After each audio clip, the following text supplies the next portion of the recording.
काही जणांना नाही आले. हो, काही जणांना नाही आले म्हणे हप्ता.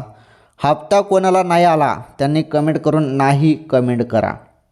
ज्यांना नाही आला असेल त्यांनी, ज्यांना आला असेल त्यांनी आला असा कमेंट करा. आणि किती आले, 4,500 आले की 1,500 आले की 3,000 आले ते कमेंट करून सांगा. काय झालेलं आहे, भरपूर बहिणींचे मागील 1 किंवा 2 हप्ते राहिलेले आहेत.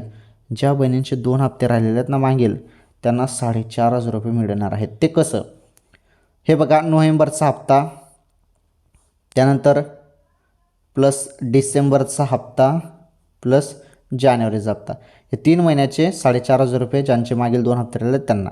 आणि काही बहिणींना 3,000 रुपये मिळतील, म्हणजे त्यांचे डिसेंबरचा हप्ता राहिलेला आहे, मकर संक्रांतीच्या वेळी देण्यात आला होता, आणि प्लस जानेवारीचा हप्ता, असे मिळून हे 3,000 रुपये दिले जाणार आहेत. आणि काही जणांना 1,500 रुपये, त्यांना मागील सर्व हप्ते मिळाले आहेत, त्यामुळे फक्त जानेवारीचा हप्ता. कोणत्या क्षणी वाटप होईल, मॅसेजकडे लक्ष द्या, कारण हप्ता आल्यावर तुम्हाला मॅसेज येईल बहिणींनो. ओके.